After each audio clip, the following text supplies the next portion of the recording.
One time he met my mother and he literally put a rabbit inside her coat pocket, and we went out for dinner and then my mum pulled out a rabbit at dinner. I couldn't believe it, man. That's when I was like, this man. And then he done it again next year. We brought him over for like Christmas dinner and he put a turkey up my dad's ass. And I was like, this man's good. Here's the crack, here's the crack, here's the crack, here's the crack, here's the crack. Welcome back, talking shit, I'm drinking wine, like and subscribe. Here's the crack. How's it going, people? Welcome back to another episode of the Here's the Crack podcast. I don't even know what episode we're on. 62. Wow. 62? 69, can I say? 62. Well, we're not I hope it's 69 yet. We can wait. Can we hold this off until it's 69? If you want. That would really make my day. longest. My mum would love that. It's a long way so I'm away. going to do it for her, to be honest. This is for you, mother. Yeah. 69's for your man. There you go. Right, away we go. Yeah, we've got Lee Hutchinson on. Just explain. Yeah, we've had this 10-minute conversation, or not so even 15, and I feel like I've learned so much about you already. So I mean, we've already just met literally there now, 10 minutes ago. So very quickly, I'm a magician / videographer / magic consultant that's worked on a Facebook page, and over the past year, we've made it the biggest page in the world. And I think this year we've got over 55 billion views in 1 year.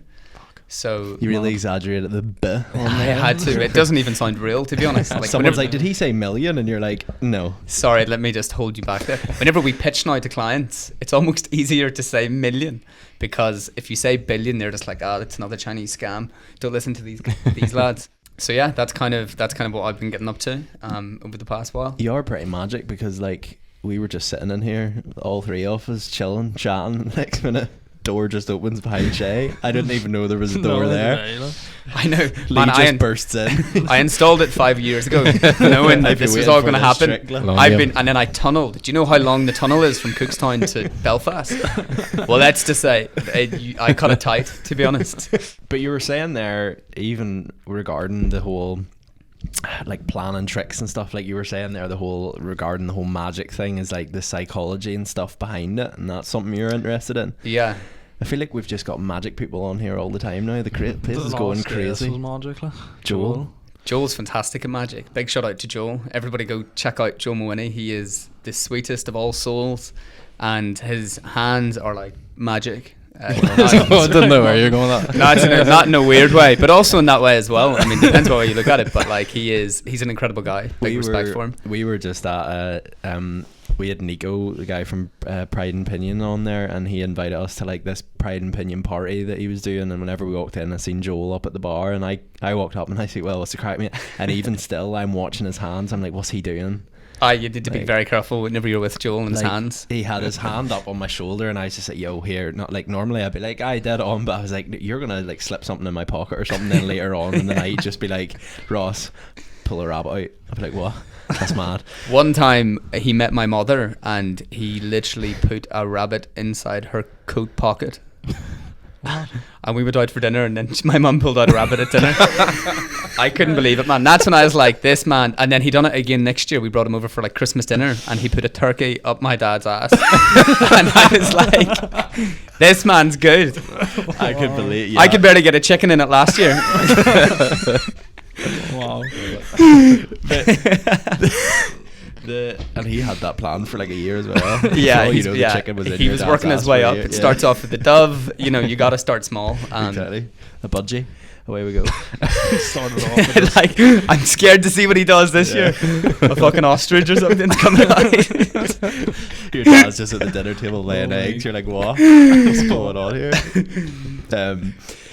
You probably get the blame for it anyway.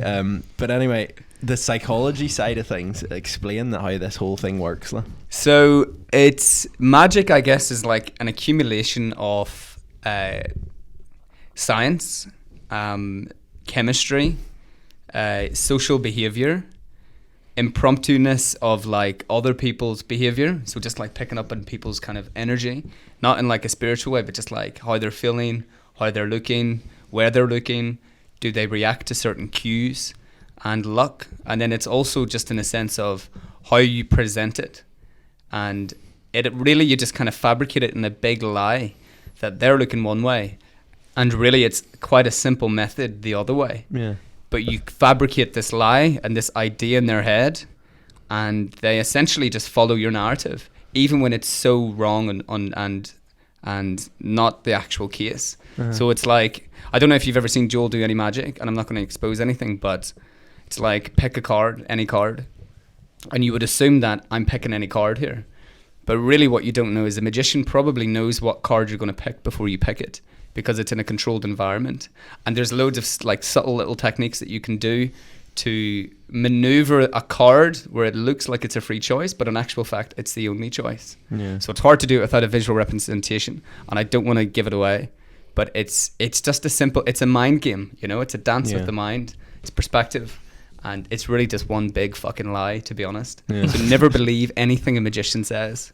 I think though, even you were recording, like we were doing a bit of recording in here with Joel, and afterwards he showed us a few magic tricks and stuff, but you picked up on one part where like he had me looking at his hands, but then he picked up on the camera him like putting a card in his mouth, and like Joel clocked Thomas like videoing him and was like, you got that, but I was still like, what the heck, like you could see my face whenever I looked up. I was like, well, the card's in his mouth. But then whenever you watch it back, it's like, what a sly wee Trump. What a cheeky little devil. It's honestly a beautiful dance of all of these sort of collective performances coming together at once. And like, there really is no trickery. There is no real such thing as black magic. Well, maybe there is, but like, that's definitely not what we're using. We're just using simple misdirection techniques. And it's incredibly fun to play with that. And like, I kind of use magic not in a sense of just performing it, but I try to apply it to everything I do in life. Like, even the way I just came through that door there, it's not meant to be magical, but it's but that tunnel took time, and I want credit for it. Give me credit for the tunnel. But like, you can utilize this sort of techniques, and it would apply to, like, if I'm ever out shopping or anybody that I ever meet in life, I'll try to apply these kind of like fresh, confident techniques. Not that I'm trying to read their mind, but like, you can just do quirky little things to break the ice with people. Would you say it's something you can't really turn off now? That it's always sort of 100%. I definitely feel like it's a massive part of my life. I think it's more so my personality. It's who I've always been as a person, and I've just kind of found a musical instrument to project that onto things, you know. So like, I think one of the techniques you could do is I think you could just walk up to someone and you could just say the most random fucking thing. To throw them off, or if someone is trying to hustle you or trying to like annoy you in some regards, like Darren Brown was telling a story. He was like this amazing hypnotist, and he was saying that this guy in a club was squaring up to him and trying to start a fight with him, and I think he turned around and just said, yeah, but the wall's green and the bricks shouldn't be yellow, so where am I going to lay it, and do you have his number? And the guy was like so confused, right? It kind of like stopped him in his tracks, and it completely de-escalated the situation in like a really kind of natural way. So like, there's always, and even in a sense of like just going up to someone random, it gives you the confidence, because you're going up and performing magic tricks to people, gives you the confidence. And whenever you, sorry to backtrack, but whenever you start doing magic, you're terrible at it. Like, you've no idea how to do it.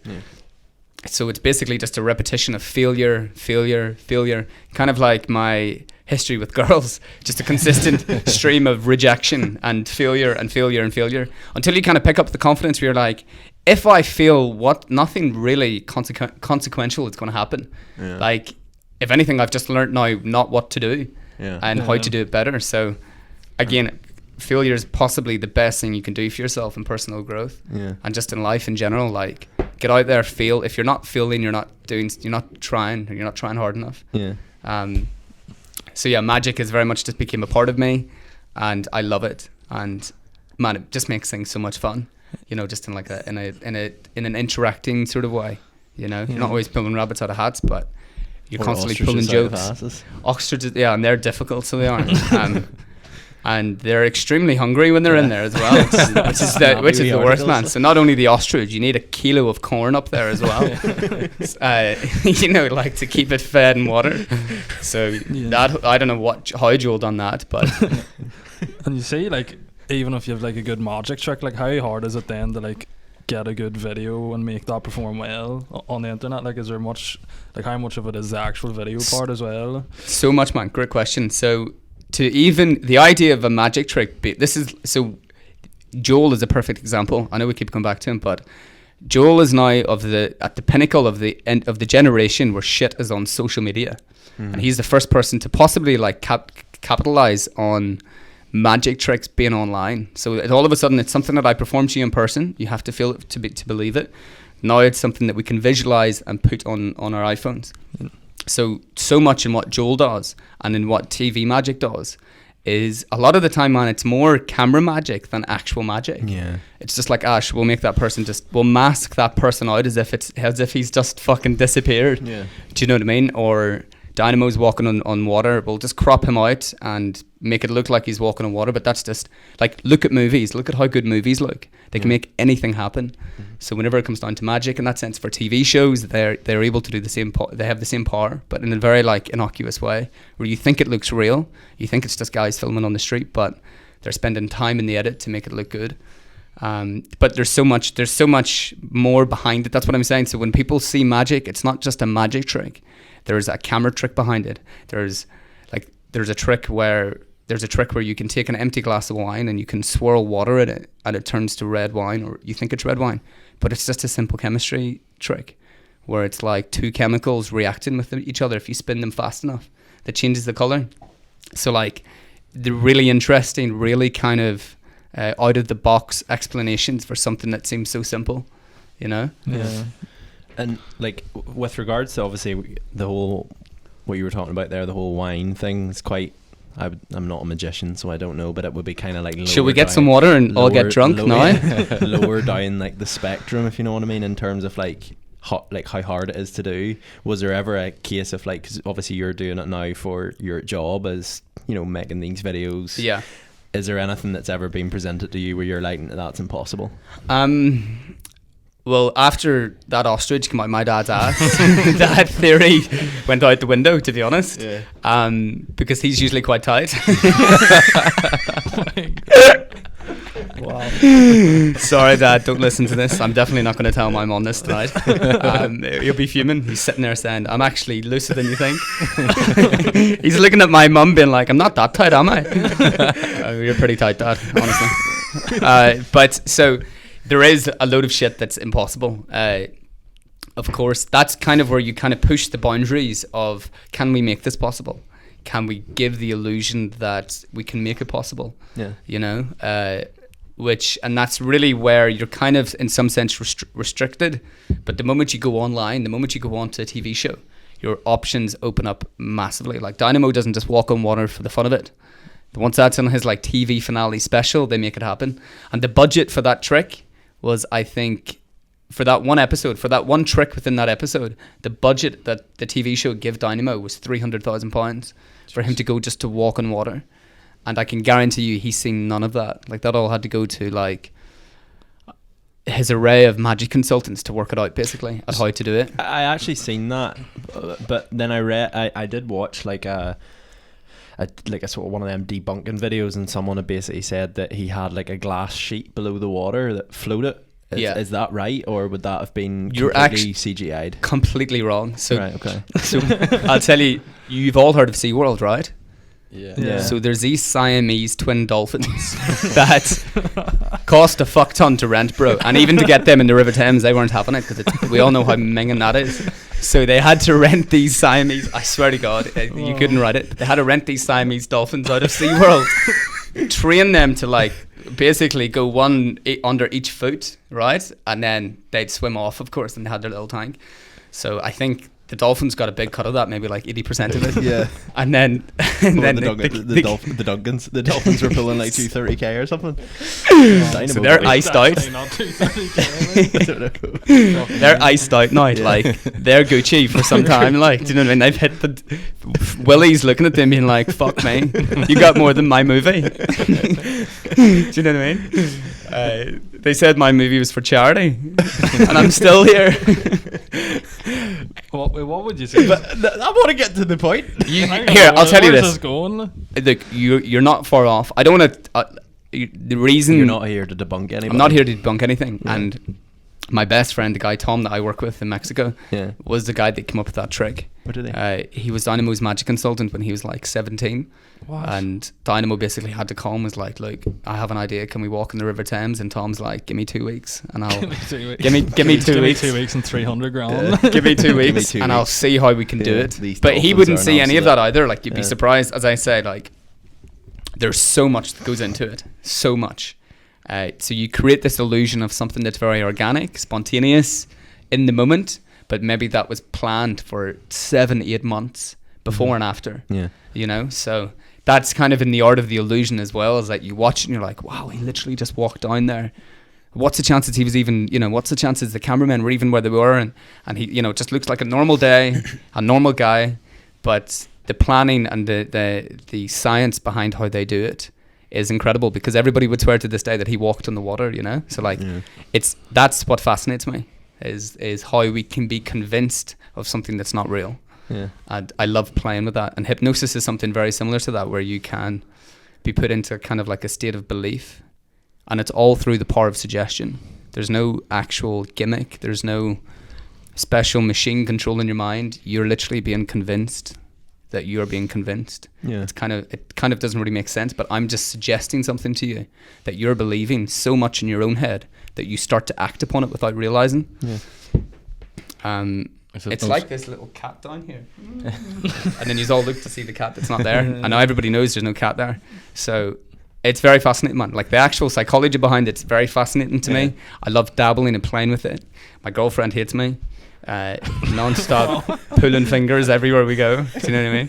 But pull this finger. Pull the thumb. So like, it's very fun, to be honest. It is very fun. And if anybody is listening and they want to get into it, there's no real right or wrong way of getting into it. Just the way that I started, funny enough, wasn't through books or meeting other magicians. It was just on YouTube. I just Googled how to do a card trick. And after you perform it once and you see that face light up and you have this connection with the human, it's beautiful. And then after that, it kind of just is a snowball effect. And you can't stop learning. And then you get into that and you get into this. And then you get to meet other magicians. So it's a really beautiful thing to fall into, you know, and it's changed my life. Do you think you get, like you're saying there, like the people's reactions when you do a trick? Like, do you think you get the same satisfaction like when a video blows up on the internet? Like, or is it just sort of? They're two completely different things. Whenever you get that, like, honestly, man, out of all of the success we've had online this year, I am craving to do a magic trick on just an old little lady at the bus stop, where I walk up and be like, bend over, an ostrich is coming right out of that ass. I click my fingers and she swells up like a balloon. Oh my god. But like, just going up and literally like going up and just picking up like a handkerchief off the floor and then just pulling it, and it turns into like 2 handkerchiefs, and I'm like, that's weird. And then I pull it again, and I'm just pulling these handkerchiefs out of this one handkerchief, and I'm like, fuck me, it's never stopping, and there's handkerchiefs all over the floor, you know. Whatever it could be, but like, there's something really rewarding, you know. It's a physical human. It's a real connection that you can feel it, you know. You're looking into their soul light up, and as I say, that ice, that protective barrier that people have, drops, you know, and all of a sudden they're not shy and scared, they're open and they're warm and they're curious. And then you can teach them something, or you could, you know, they could teach you something. Like, you never know, you literally never know who you're going to meet. So that's kind of like it's like a little mystery box. Like, you go up to people and you're like, if I do a trick, what's inside this mystery box? What have they got up to today? Who are they? What are they going to tell me? Are they going to tell me something inspiring? Are they going to flip the lid and think I'm the devil? You know, are they like, it's genuinely a big fucking mystery. Has that happened? Has things went sour? Well, I don't even know if I can say this on because we're live and stuff, but in Mexico, I done a trick on a little old lady at the bus stop, and I just can't believe I can say anymore. I just feel like it's all a joke. the cartel, right? The cartel came and abducted me, right? And then I don't even know if I can say this, but they basically held me hostage. Realized I didn't have any money to give them, and found out that I was a magician. And then I ended up negotiating with the cartel so that they could smuggle drugs across the border in like a very innocent way. So I ended up coming up with a plan that they could hide cocaine basically You're just in like- watermelons. You're And- just like, here, this old lady, shove it up her ass and I'll take her across the border. and I was like, I can get that cocaine up your ass, no problem. How much do you need? Oh, we need an ostrich worth of cocaine. I'm your guy. But and then I basically came up with like a really smart way for Escobar and the crew to get bits across the border. And like they used to love me because their shit would always get stopped and searched, but the police never knew how to find it because it was hidden as a magic trick. It was an optical illusion using mirrors. So that was very fun, but that never actually happened, of course. That was in a dream one night. I'm never going up to any old lady at the bus stop in Mexico. You never know what would happen. But it's definitely opened my eyes. Like, I'd highly encourage anyone, if you have kids, get them a magic kit and get them. It's an amazing door opener in terms of like growing confidence, growing sort of security in yourself, at who you are. And like all my teachers used to laugh at me doing it. Like, I got kicked out of school. I've never done GCSEs. I got kicked out of school when I went back to do GCSEs, and I went back in the premise that I basically was meant to be a good boy, and I'm not allowed to do any more magic. And of course, bringing any more ostriches into school. And then, man, I had to send the farmer back. Like, he was fuming. There's like 30 of them sitting out the back. Like, you've converted history class into a fucking ostrich farm. And I'm like, you're welcome. Now we can bring in visitors. But What age did you start? I actually only started when I was about 15, I think.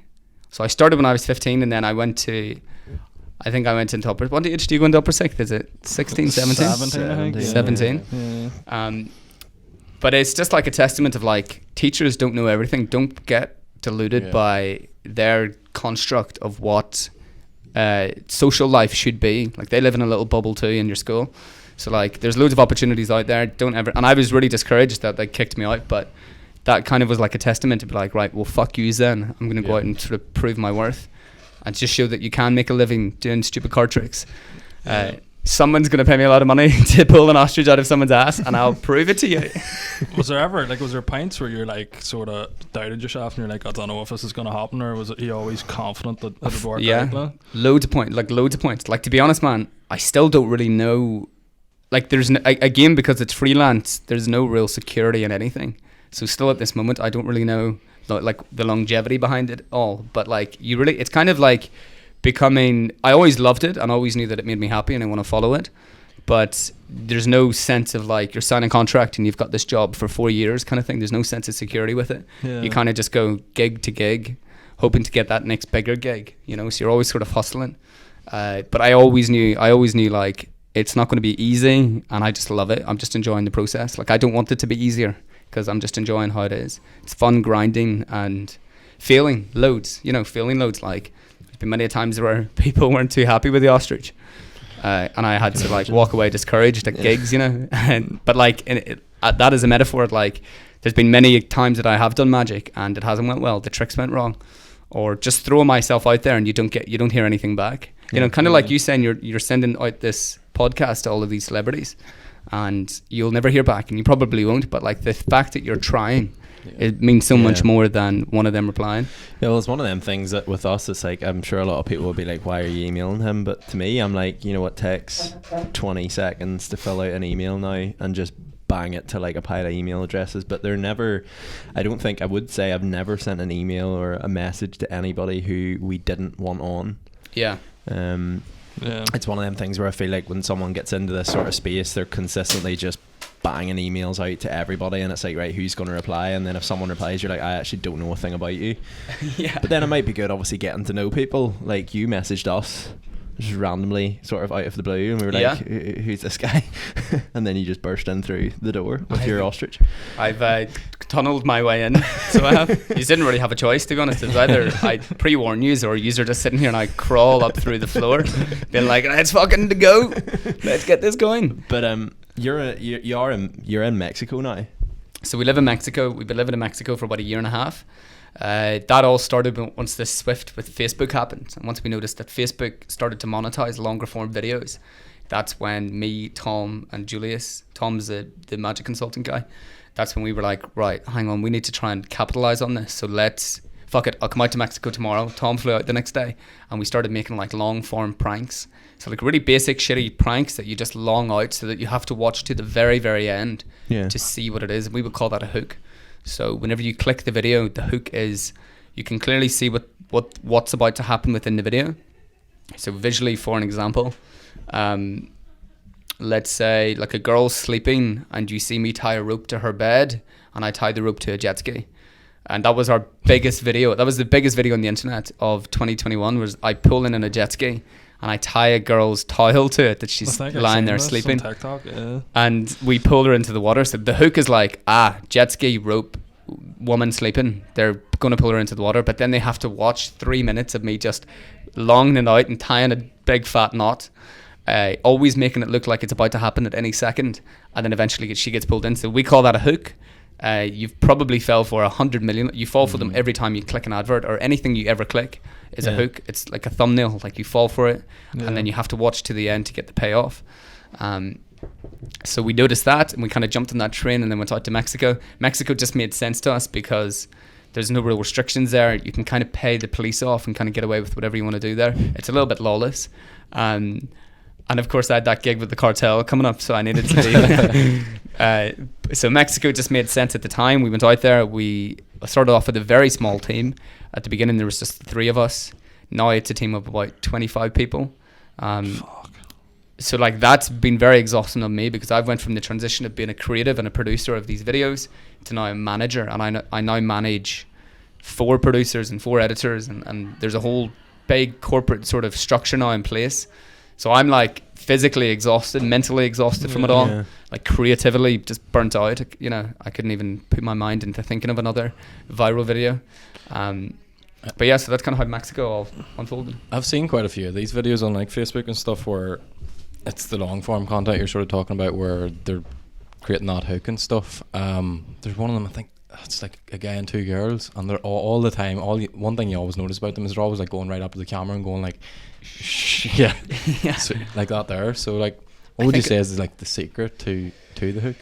So the secret to the hook is it has to be extremely clear. Like you're dealing with half a second of attention span, so it has to be extremely clear that you can work out whatever the hook is. Or it could be like a really, really, really interesting image. For example, like a steak. Imagine a steak hanging there on a coat hanger, and someone's coming in with like 6 pairs of hair straighteners glued together, and they're going to clamp the steak. So like really instantly wrong. Your brain's like, they're going to try cook a steak with hairdressers. That's kind of interesting. Who in the right mind is going to try that? So make it visually interesting. Make your brightness as bright as possible. Clarity is key. Eyes are the window to the soul. So make them look at the camera. Don't make them look off the camera at the person who's filming it. Create that sort of like rush. That first 3 seconds, you should almost fall into the action. There shouldn't be a moment of dead space. As we would say in the team, it's a retention killer. You know, so like if you have one moment, man, where there's a pause or somebody stops, the video will die. And we've reshot videos where, and if you try and watch all of our videos, they all follow this sort of formula where there's always something happening. And it could be happening really slow, but there's never a moment where someone stops, the camera stops, the momentum of whatever they're doing stops. Always something is happening. And then we introduce things called flicks. So throughout the video, we'll do these little flicks that are kind of like flicking your attention to wake back up again. So it could be something really visual, like a sparkler going off, or imagine. So I'll use the context of the steak. So imagine he's about to clamp the steak, and he like screams and pretends to get burnt. Anything as a little flick. Or we started to do stuff where like he would be wearing his shirt on backwards and inside out. So people who are like noticing these little things are like, there's an Easter egg. Why is he got his shirt on backwards? Is he wearing his watch upside down? Is he wearing a thong under them trousers? Like anything. Like there was a guy in the team who started putting like a cucumber down his trousers to make him look like he had a massive cock. And there'd be people that would see it and comment, and they would be having an open discussion on it, being like, that man has a massive erection there in the background. Do you know what I mean? Or like the guy in the background in a cafe. Like we done one where there was a pregnant lady gives birth in a cafe, and we got the guy in the background just to sit and ferociously pick his nose and pay no attention to the girl giving birth. And like, so you're doing all these kind of like little flicks. There always needs to be momentum, something happening, and it needs to be visually like attractive, like colorful clothes, good looking people. Sex sells, so like if don't get them covered up like a nun. And that's why we've done so well. I'm telling you, if you lads all got naked right now, this is getting to 10,000 streams. Fuck it, I'll start it. All right, there's my cucumber. Is that not really frustrating to film something like that, like over and over again? Obviously, you said there that there can't be a pause. So like, if there's a pause, does that mean you just start again, reshoot? So if there's a pause, we kind of have it narrowed down to a science. Like I would nearly say our team is the best in the world at this. Everybody's in the same wavelength, so I don't even need to explain all that. It's just we do it every day. It's like a muscle memory.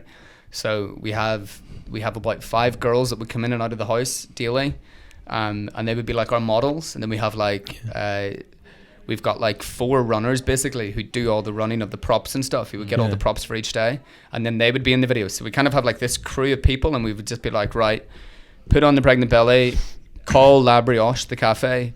You're gonna dress up as a waiter. Go put on, like, we have about £200,000 worth of a prop room. Yeah. We have everything from a fake steel alien the size of this room, like spacecraft that we got built. We have every costume under the sun. We have all sorts of like just random bits and bobs, man. Like it's the most collective piece of shit you'd ever see. Like it's a mess. So it would just be like, right, you're gonna be giving birth. Go get the fake baby, put it in there. You're gonna dress up as a waiter. You're gonna be a waitress. Put on like the creepy pedo clothes and pretend to pick your nose in the background, and everybody just sort of gets it. And then you choreograph it. We'll sort of say the beats, and then we'll go out and shoot it. So like it's you have to pinch yourself. Like, man, the police were driving past once she was giving birth. And they like jump out of the car and they're like running over to us, and I'm trying to shout in Spanish.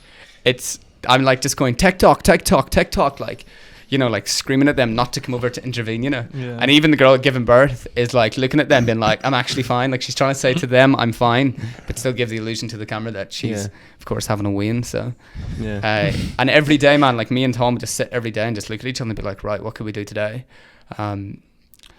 Fuck it, let's tie a brick to my tooth and throw it off the roof and pretend that we're going to pull out a fake tooth, and we'll put like Sharpie on a tooth and then create like a fake tooth. You know, or we would do, honestly, man, it's just a whole bunch of random stuff, to be honest. Like anything that comes to your mind, you can try and twist it into some sort of 3-minute video. Yeah. And is that like a fast-paced sort of process, like you're saying there, that you and Tom like sort of bounce off each other? Basically, and then, like, would you make that video the same day if you came up with an idea that morning? So we do 2 videos every day. Me and Tom wake up, basically just look at each other completely exhausted and racked, be like, right, and he'd spit an idea and I'd spit an idea. I'd be like, right, go do it. And then we'd get the guys to go get the props, and we would try to post it that evening. So we would shoot these 2 videos and then we'd have it posted that evening. You know, like it's extremely efficient. And that's partly down to our success, but like also down, like that's why I'm basically home, is because I'm physically burnt out.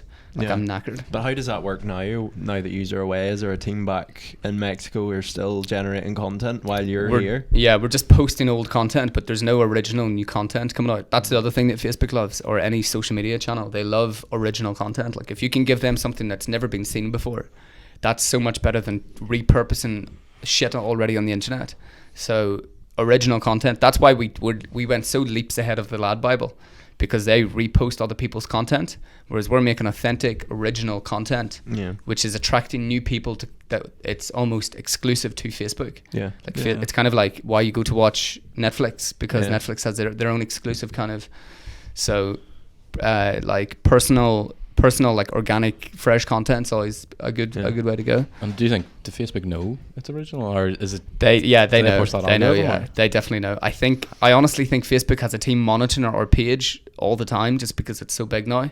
But like they can tell, they can even, like, I'm sure it's incredibly smart, man, that Facebook is able to tell us everything in the video, that maybe like we would get like red flags all the time, where they would basically be like a slap in the wrist and be like, hey, you can't be doing that, that's a little bit too far. And like it's incredible how they pick up on certain things, and even use brands that people would recognize. Like in our videos, you get a higher CPM, which is basically you make more money if an American watches your video than someone in India. So we started making our videos look more American. Like we would put on American accents. We would, like, a guy, Josh, that we live with is already American, and he became like this hillbilly. Like that was his character that he lived in. We would use like American candy. We would order like stuff specifically that just like, if there's a Coke bottle, it'll be an extra large Coke bottle, like just to make it feel like it was shot in America and it's done by Americans, because then Americans are going to consume it, if that makes sense. That's why you see even the likes of like the Sidemen and all, like you're from the UK, like they're all like $10,000 hide and seek challenge. Yeah. It's always dollars. It's never, you know, Yeah, it makes pounds sense. or And is there like a competitiveness for like, so like the Sidemen and big pages they got, like that user like we need to be bigger than them, we need to be the biggest like So creators? Well, on Facebook, we basically, like, there's no one else that could come close. There's competitiveness on the side that we now want to convert all of these views into YouTube views, in a sense. Like, we want to get YouTube rolling. We've started producing YouTube vlogs, but I think we've got 8 in the bank right now. None of them are out yet, but they're really, really good. Like, I could maybe show one of you guys after, but like, I actually think they're fucking hilarious. And it's very like David Dobrik style, because everybody's even worse than me. Like, you think I could chat shit? Like, Tom is the funniest character you'll ever meet. And then there's a guy called Goob, who's just an amazing character. So we're trying to convert it onto YouTube. But in terms of like competitiveness, not really. Everybody who's at the top has got to the top in their own way. Like Logan Paul is Logan Paul. The Sidemen have got their own little niche that works well. Mr. Beast is Mr. Beast. Dobrik is Dobrik. So now we kind of want to pioneer our style of that, in that sense, on YouTube. But once everybody started finding out, man, the money behind Facebook, like, we were on a call with Logan, and once Julius had said to him how much money we were making on Facebook, his jaw hit the floor, and he's like, you can make that much on Facebook? He couldn't believe it. Like, he was completely shocked, because he does nothing with his Facebook channel. But how do you make, what way does it work with Facebook, like, compared to like YouTube? Like, It's the exact same. The exact same. So you watch our videos, you have to watch an advert, and we get paid basically a very little amount if you watch an advert. The CPM could be very different, you know, depending on where our video goes viral. But yeah, like, it's the CPM is going to be higher on YouTube because it's longer form, but less views. So we're able to get videos, like our highest viewed video is nearly 1 billion views, like, in the past year. So it's done really well. So it has, but like, the CPM is definitely not as good on Facebook, but the opportunity to go viral and to hit more faces is bigger on Facebook. Yeah, if that makes sense. So like, who would be the people that you would, obviously yours are doing the vlogs now, but like, obviously you have to collab with people as well. So like are you collabing with YouTubers and stuff now, or celebrities? We're trying to get with the Nelk boys. We were meant to meet them 5 days before they were in Miami. They were in Cancun, and we live in Playa del Carmen, and they'd sent us some of their Happy Dad stuff, and we had done this magic trick with it where basically Julius has a photo of Happy Dad, and he just holds up the paper and he throws the paper into his other hand, and it turns into the can of Happy Dad. And so we had that made, but then they had to leave the country. I don't know what it was, but I think they basically got into like visa trouble, and they had to leave the country the next night. So that fell through. But like, we'll get to meet them soon. We'll probably get to meet Dobrik. The guy that manages our Facebook page manages Dobrik as well. So we met him twice, and then we'll probably meet him again and try to get him in a vlog. Really just trying to collab with whoever's at the top. Like, Mr. Beast would be cool to meet, but I don't know if he would be even interested. Like, he's way past. He's killed YouTube beyond belief. It's insane. Thought their, what do you call it, Squid Games video, like, what was it, like 30 million views in like 6 minutes or something insane. Like. Incredible. He's put that post up too recently. He says, let's break the internet again, didn't he? Yeah. So he's already planning something else. I think he's planning on doing a video with the Sidemen now. Yeah. No, that's how he sent the tweet into the group chat there. He like put out, he's like, oh, like, the Sidemen, like, we should do a video together and break the internet. And you're just like, it's he's incredible. Just a genius. Like, it's amazing how much he puts back into the business. Do you know what I mean? Like, I'd love to know how much he nets at the end of the year, but like, I'd say he's putting 90% of that straight back into it, just to. I think I seen something that he was saying about that, and he's saying even like when he started out, he was doing like a collab with a brand.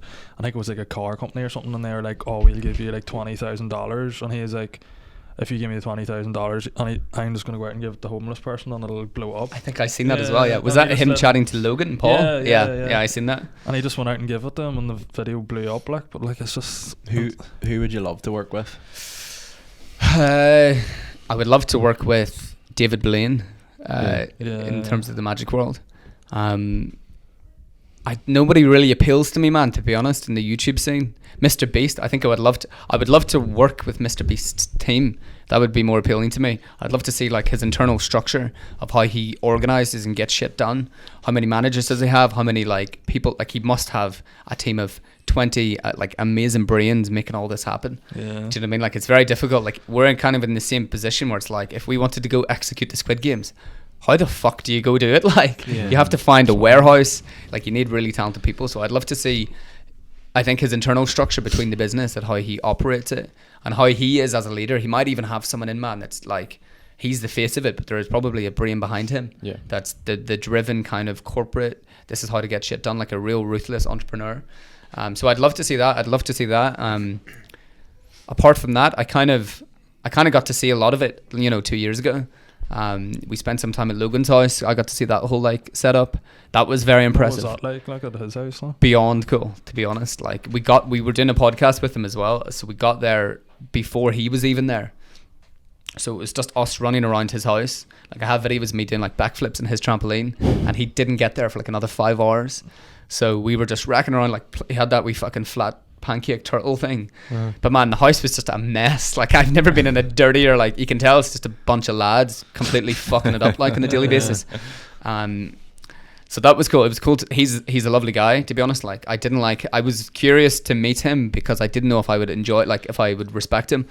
But humble, down to earth, very attentive. Like he's not like the type of guy, at least I felt like he has a massive ego and he would just pretend you're not in the room because he's such a big superstar. Like he would sit and chat to you about just normal everyday life, like he was very, I think we've all said this was like growing up with kind of like the Paul brothers, like as they were growing up, obviously not particularly fond of Jake, but like Logan Paul, like we watched the KSI and Logan Paul fight, and you did like him, you've always liked him, but I know me and Thomas were like, I hope he gets the shit kicked out of him and all this here by KSI. And now I really enjoy Logan Paul. I really enjoy his content. Like I fuck with Logan. Like he's his brother though, on the other hand, like what do you think of him? He's a bit of a controversial cat. I think you need to respect what he's doing. Like he's making fucking bank, and he's like He's gonna get the big fights. Like he's bringing in that much money. Like it's gonna get to the stage where boxers are gonna want to fight. I actually sort of feel sorry for him. He's getting all these fucking rigged accusations thrown on him. That the fight was rigged over like a wee handshake or something. He needs to fight a boxer. Okay, give the guy a break. I don't think till he fights a proper boxer, he's gonna get respect. Like I don't think he will. I just think a lot of people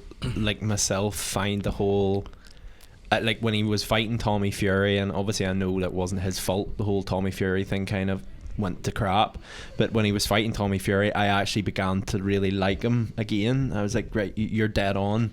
Then after the whole Tommy thing went to crap and he fought your man Woodley, and now he's back to obviously shouting out Dana White and all, and it's like like Canelo and McGregor and Diaz and all, and you're just like, mate, like no, like just fight boxers, like if that's what you want to do. But then I suppose like it's easy for me to say whenever I'm not getting the paycheck at the end of the day that he's getting.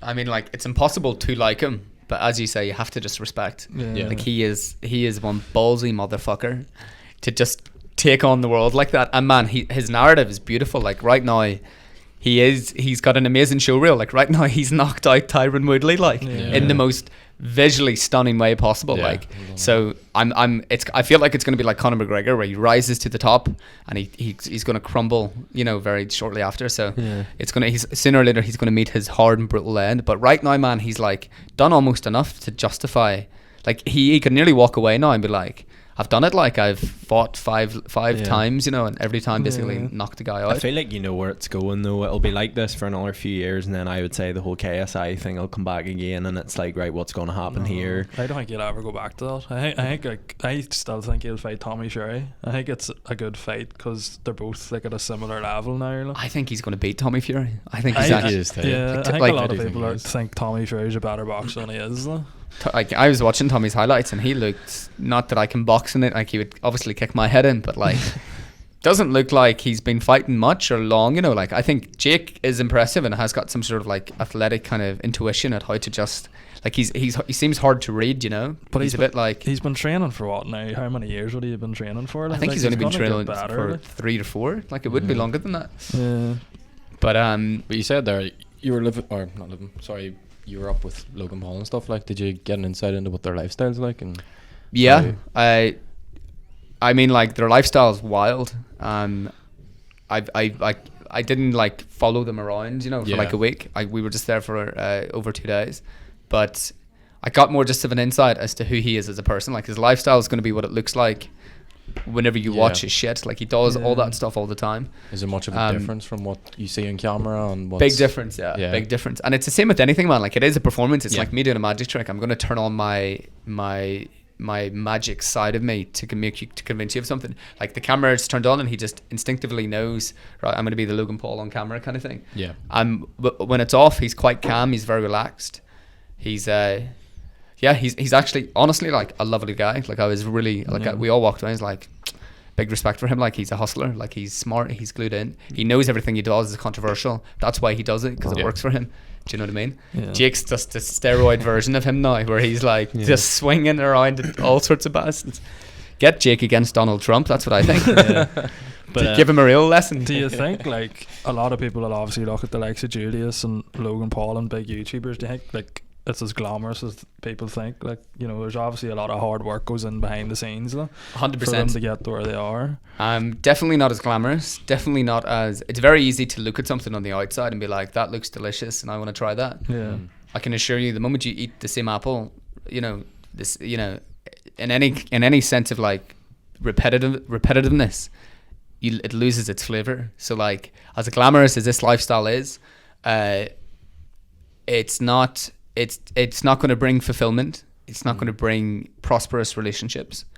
That is something that you will always have to work on yourself individually. So, I mean, it literally just comes down to your mum always saying, like, money can't buy you happiness. And these guys are very desensitized to that lifestyle now. Like, it's their 9 to 5, you know, wake up, private jet, free hotels, girls, drink, drugs, partying. Like, that's all just their 9 to 5. Like, it's not like whenever I first went on one of these trips, and it's not like a massive party the whole time, but it's just like excessively being looked after to the highest level. Like, they would have all sorts of, like, everything's just looked after for you in the most beautiful way. And I remember I was like freaking out. I couldn't believe it. You're getting like backstage to meet all the celebrities. Anything you want, they can go get it for you. You know, like, you're just being looked after like you're a royalty. And after a couple of months, like, you kind of just get used to it. You're just kind of like it loses its touch, you know? Like, you want to try and do... So we started doing magic in, like, we done Morocco, Cuba, Jamaica. We started going to like the poorest places we could find to do authentic magic and then video their reactions. And man, that was so much more rewarding and fun than going to Vegas or to getting looked after. In any sense, like, you're connecting with the most ridiculous looking characters in like a favela in Johannesburg or wherever, you know. So that was really good fun.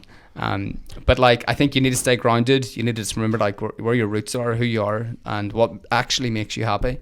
And you could buy yourself the fanciest house, but it's not about the house, it's about the people you share it with. You know. But you were saying there, even like, you are obviously living in Mexico and stuff now, and I think a lot of people would be like, that's your class, probably living in a big mansion all this here. But then it's obviously the flip side to it, where you were saying, I don't know whether you were lying or not, I don't think you were, about the machete. The machete, yeah. So there was a guy, so whenever we first went to Mexico, we stayed in Cancun and we rented this villa that had this massive garden around the outside, and we were in the back shit of nowhere. Like, it felt like the middle of the jungle with all these big houses around us. So big garden, big wall, like big fenced electrical wall around the house. So you felt like you were in like this glorified prison. Anyway, we were doing this video where I was dressed up as a clown and we were chasing Estelle, which is one of the girls that was working with us at the time. I was chasing Estelle around the house, pretending to be this ghost, and I was screaming and I was popping out of hedges. And she would keep getting like little glimpses of me. She wouldn't fully see me, but the camera would see me. And she would keep getting glimpses and she'd get scared. So we do this for like 3 hours. We were just trying to get all these shots. And then we finish it on the street outside of the house where we're getting the last shot. We're like, I'm revealing that I'm not a serial killer. It's just Lee, you know, ooh, surprise, surprise. And basically this Lee from Cookstown. it's just me, Estelle, don't worry. Boo. And I don't have a weapon or anything, right? But the guy that's with us, Goob, who's you can look him up. He's called GoobTube. He's very famous on like TikTok, and he is one of the funniest characters I've ever met in my life. He's been around for a while. I think he has, yeah, man. He was he's from England, isn't he? He's from London, yeah, and like he's bold. He's out there. He's one of the most unique characters I've ever met in life. Like he's just a completely different breed of human. So anyway, so Goob's for some reason holding this broomstick. He's holding the stick of a mop, if I can remember correctly. Right. And I think he was using that to prod the clown, to prod me, to be like, get away, get away. But anyway, this man starts running at us from down the street with a machete, like roaring and shouting in Spanish, swinging and he just looked like something out of the cartel. Like I have never shit myself more in my life. So I instantly just run inside and I grab a knife, like a kitchen knife, and I run back out to the driveway where I'm looking at these sort of open gates, and he's coming towards the gates, running up sort of like the lane kind of thing. And we close the main gates, and then there's a side gate that's left open, and Goob fucking goes out to the man, and he's like shouting at him to relax. And the guy starts swinging towards Goob. Now he wasn't swinging to kill him or to like, but it was like he's swinging to be like, back the fuck up, get back in your house. And then Goob starts holding up this broomstick. I'll show you the video after, but he starts... Julius, of course, is sitting videoing the whole fucking thing, right? Like zooming in and getting all the bits. I'm behind holding Estelle, the girl, being like, I'll fucking not protect you. You're getting chucked in front of me here. I'm looking at the wall being like, how quickly could I jump over that?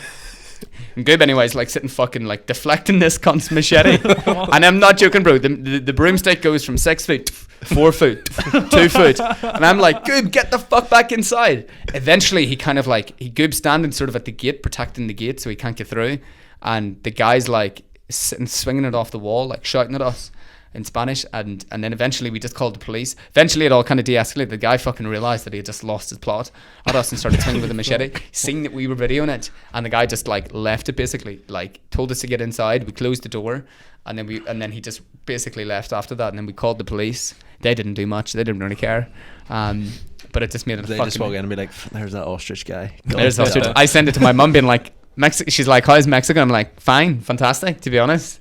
Bit sunny with overcast, but sure. Is that a man at the bottom of the machete? Sure. It's Mexico, isn't it? I love the way there's always someone that's like, this is going to make really good content. Judy's is like, keep him there for 3 minutes. Goob's like, the stick's not long enough. I'm at a minute and he's going to chop my fucking arm off. We've started doing like vlogs and stuff now, just as something different from like obviously doing the podcast and stuff, but there's been so many times where we've been like, never with a machete, but at the same time there's been so many times we've been like, we should have been vlogging that, we should have got that on the vlog. 100%, man. There was a time does anybody know Kinbean Head? Yeah. In on the north coast. So funny story, remember I was telling you about the Power video? Yeah. So this is back in 2017, and me and my best friend coming out of the Power video tingling. You know, we've seen Devon Supertramp give a speech, and we're like, let's... Dan Mason all was there? Dan Mason was there. Dan Peter Mason, McKinnon. Do you know Peter McKinnon? Yeah, I met Peter McKinnon. Peter McKinnon is a lovely guy. And I actually resonate quite a lot with him because he's originally a magician. Yeah. So he works... Tom now was, before Mexico, working in Peter's old job, funny enough, for a company called Illusionist. By the way, if you want to go learn magic trick, check out a company called Illusionist, where you can go on and basically buy a fuck ton of magic tricks and they'll teach you them. It's all sold by magicians. That is how magicians make money, is they come up and curate these magic tricks that they then sell to the public or to magicians. So look at Illusionist. It will kind of give you a little dabbled into that world. Very cool place. Yeah. So anyway, Kinbean Head, we're tingling after the Power video, right? We pick up the camera and like, let's go make our first vlog. What should we do? We should get we should do that long exposure photography. Oh, the steel wool. The steel wool. So this is like hot summer, spring day. I think it was like the hottest day of the year, and we've never been to Kinbean Head either. So we're rocking up. We have wood in the back because we're going to make a campfire there. Like, we're going to go all out for this video. So we get there, beautiful day, tourists out taking photos, and we're like, fuck, how have we never been here before? Like, it's actually one of the nicest places in Northern Ireland. So anyway, we bop on down the big dirty path down to it. Yeah, everybody knows how bad that is. So we bop on down that. Things going fantastic. We send the drone up, get a couple of like nice shots. We go all the way to the tip, right? Everybody's favorite part. There's something coming there. As soon as he said that, I just We go all the way to the tip, like the end of the peninsula, where it's like this Yeah. big 120 foot sort of standing limestone it's high, rock. like it's high. Beautiful, and it's super skinny. Like you can't. There's Yeah. There's only one way on and off that thing. Yeah. So anyway, I stand at the very end and I light this whisk on fire and I start spinning it, and it goes out. We don't get the photo, so we spin it one more time. We light it up, and as I'm spinning it, the whisk flies off the lead. Right, so and it just like we just see this fireball cascade down into the water. Or at least we thought it was the water. We're like, fuck, we've lost the whisk. We're like, well, fuck it, sure, we'll just carry on anyway. Nothing to be fussed about. Then all of a sudden, I just look at Joel, my friend, and I'm like, fuck, smoke. And we lean over the cliff, dude, and it had landed in like some sort of bird nest, right, at the bottom. And I look at him and he looks at me, and I'm like, this thing is, I can't explain to you how quickly a wildfire spreads, but once it catches, bro, it catches. So within the space of about 30 seconds, a little bit of smoke went to, I can barely see Joel, like the wind is bringing it right up over the cliff. So I'm like, we're shouting at each other, I'm throwing the drone in the bag. We start to make our run back across the peninsula, right? And man, there's a pair of French tourists sitting watching all this happen. Now, I don't speak French, but fuck, I give it a shot. And I'm like running, being like, get the fuck off the run. Terrible French impersonation, but I basically my heart was in my ass. Like it was horrible. So they obviously shuffle and like, fuck, like the thing's catching, man. Like I can't explain to you how much. I'll show you photos as well after it, but like, it was all on fire. The entire peninsula ended up lighting up. So we run all the way back. There was then Polish tourists, and we're just like, it's on fire, get back. And we were so scared that it was going to hit the castle, because there's that castle there. So we run all the way back up to the car park, and we're basically helpless at this point. And we're panicking because, one, it's a National Trust site. It's a National Trust site, so you don't want to fuck with them. Like that's one of the most beautiful places our country has to offer, and here we have lit it on fire by accident. So we also have a shit ton of firewood in the back of the car. So we were scared that the police is going to come, and they're like, cute story, lads. You are obviously here to put it in fire. Like there's fire lighters, there's wood chippings. Like it was everything to build a bonfire on the beach, loaded in our car. Shit ton of lighters. You know, I think I had a small jerry can just in case that didn't work. So like it was looking That looks so janky. like that's definitely an RPG. And you're telling me you were swinging a whisk for a photo. So anyway, we got out of there. We were just so scared and didn't know what to do. We drove off and left the tourists standing there watching it. And then we passed the fire truck on the way out. So we had to swing it into like a little ditch to let them past. And but it was one of them moments where like, why did we and so we ended up trying to get our first vlog. Didn't get any vlog. Like we just got up until that incident.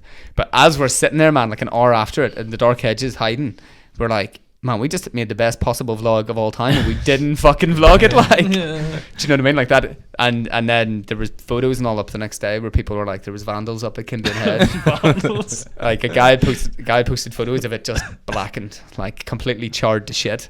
And even when you go today, man, you can still kind of see where it had happened in a sense. Like you can see there's like little patches still.